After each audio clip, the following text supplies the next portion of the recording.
Welcome to while. నేను మీ జాకిర్ హుసేన్. సాక్షి ఛానల్లో రీసెంట్గా జర్నలిస్ట్ చేసిన వ్యాఖ్యలపై సజ్జల గారు ప్రెస్ మీట్ పెట్టి వివరణ ఇస్తూ ఏపీలో అమరావతి మహిళలపై రాక్షసులు, సంకర జాతికి చెందిన వాళ్ళు అన్నట్లు దీని గురించి డిస్కస్ చేద్దాం. ప్రస్తుతం మనతోటి సీనియర్ జర్నలిస్ట్ జగదేవ్ గారు ఉన్నారు. వెల్కమ్ చెప్పేద్దాం.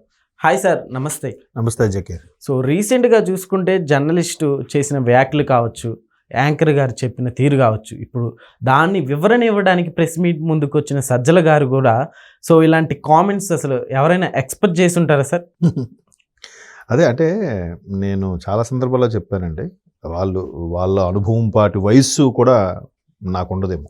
Yes sir. ఎందుకంటే అటువంటి వాళ్ళు ఆ స్థాయిలో ఉండి వాళ్ళు కూడా ప్రభుత్వం ఉన్నప్పుడు ఏదో విచ్చలవిడితనం చేశారు, మనని ఎవడు ఏం పేకలేడని ఉద్దేశంతో ఏదో చేశారు, ఓకే. ఇప్పుడు కూడా అంటే అక్కసుతో ఏమీ చేయలేని చేతకానతనంతో ఈ విధంగా విషం కక్కుతున్నారేమో అనిపిస్తుంది. మొదటి నుంచి ఉండే అనుమానం ఏంటంటే 2014లో అసెంబ్లీ 14 తర్వాత గవర్నమెంట్ ఫామ్ అయిన తర్వాత అసెంబ్లీలో తీర్మానం చేశాక ఇదే వైసీపీ వాళ్ళు అమరావతిని రాజధానిగా ఒప్పుకున్నారు. 19లో ప్రభుత్వం వచ్చాక ఇంకా అమరావతిని నామరూపాలు లేకుండా చేసేశారు.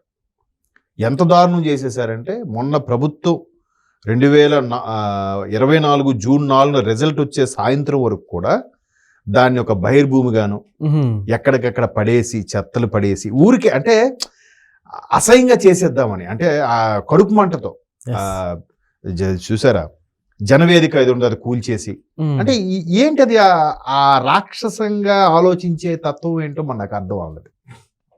సరే అయిపోయింది.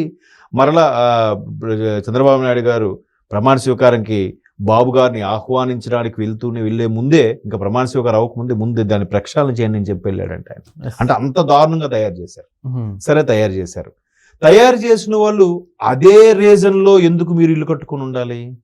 మీకు అమరావతి అంటే ఇష్టం లేదు కదా, రాజధాని అంటే ఇష్టం లేదు కదా, మూడు రాజధానులు అన్నారు కదా, మరి అక్కడే ఎందుకున్నారు? వైజాగ్ రాజధాని, వైజాగ్ క్యాపిటల్ అన్నోళ్ళు వైజాగ్లో వెళ్ళి మీరు తలుచుకుంటే 2 నెలల్లో ఇంద్రధనుస్సు ఇది లంక అంత కొంపైన కట్టుకోవచ్చుగా, అక్కడి నుండి చేయొచ్చుగా, ఒక గెస్ట్ హౌస్ తీసుకోవచ్చుగా. ముఖ్యమంత్రి అడిగితే కాదనేవాడెవడు కదా. సో అట్లా ఉండకుండా తాడేపల్లిలో ఎందుకున్నారు?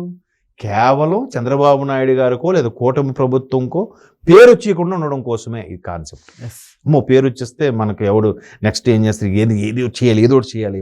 ఎందుకంటే పక్క రాష్ట్రంలో కూడా టీడీపీని బాగా తొక్కాలనో ఇంకేదో చేయాలనో ఇప్పుడు అది వాళ్ళు అనుభవిస్తున్నారు, ఆ పార్టీ వాళ్ళు, పేర్లు అనవసరం. సో వీళ్ళు కూడా ఏంటి టీడీపీకి ఈ చంద్రబాబుకి పేరేంటి, ఇది లేకుండా చేసేయాలని కేవలం అక్కస్తోనే దాన్ని నామరూపాలు లేకుండా చేశారు. సరే చేశారు. దానికి ఇంకా విషం కక్కేలాగా ఇప్పుడు అమరావతికి మెల్లమెల్లగా అన్ని అంగులు అద్దుతున్నారు. హంగులు రంగులు కూడా అద్దుతున్న నేపథ్యంలో అరే ఎన్ని నాటకాలు వేసినా, ఎన్ని వేషాలు వేసినా దీనికి మళ్ళీ వచ్చేస్తున్నారు, ఎవరో ఒకరు పెట్టుబడులు పెట్టడానికి వస్తున్నారు. ఎందుకంటే గవర్నమెంట్ వచ్చిన కొత్తలో కూడా అమరావతి మీద లేనిపోని బురద జల్లి అక్కడ ఉండే వాళ్ళకి ఇబ్బందులు కలుగుతాయి, అక్కడ నీరు సరిగ్గా ఉండదు, భూములు కూడా ఇంకా ల్యాండ్ ఎక్విజిషన్ క్రిటికల్గా ఉంది, రైతులు ఒప్పుకోవట్లేదు, రైతులు ఆత్మహత్య చేసుకుంటున్నారని. ఎక్కడైతే వాళ్ళు మనకు పెట్టుబడులు పెట్టడానికి వస్తున్నారో వాళ్ళకి ఆకాశరామని మెయిల్ వెళ్తున్నాయంట. ఎక్కడ ఎవరు వెళ్తారు? ఆంధ్రప్రదేశ్లో పెట్టుబడులు పెట్టొద్దు అని ఎవడు చెప్తాడండి? ఎవడు చెప్తాడు? ఎందుకు చెప్తాడు? ఎవరి రాష్ట్రం టాలెంట్ వాడిది. తెలంగాణకు వస్తాయి, ఒరిస్సాకు వస్తాయి, బీహార్కు కూడా వచ్చే ఉన్నాయి. ఆంధ్రప్రదేశ్కి వద్దు ఎవడు అంటాడు? కడుపు మంటతో ఎవరంటారు? ఇంకెవరా? వీళ్ళే. సో ఎంత చేసినా ఇంకా ఒక్కొక్కటిగా అభివృద్ధి వస్తుంది కాబట్టి ఇంకా వాళ్ళకు అనుకూలంగా ఉన్న ఛానల్లో ఒక సీనియర్ జర్నలిస్ట్, ఒక సీనియర్ అనలిస్ట్ కూర్చొని నోటుకు వచ్చినట్టుగా మాట్లాడడం, అక్కడేముంది? ఏమీ లేదు. మరి మీరు అక్కడ ముందు ఖాళీ చేసి బయటికి రండి అబ్బా. ఇప్పటికీ మీ నాయకుడు అక్కడే కదా ఉన్నాడు.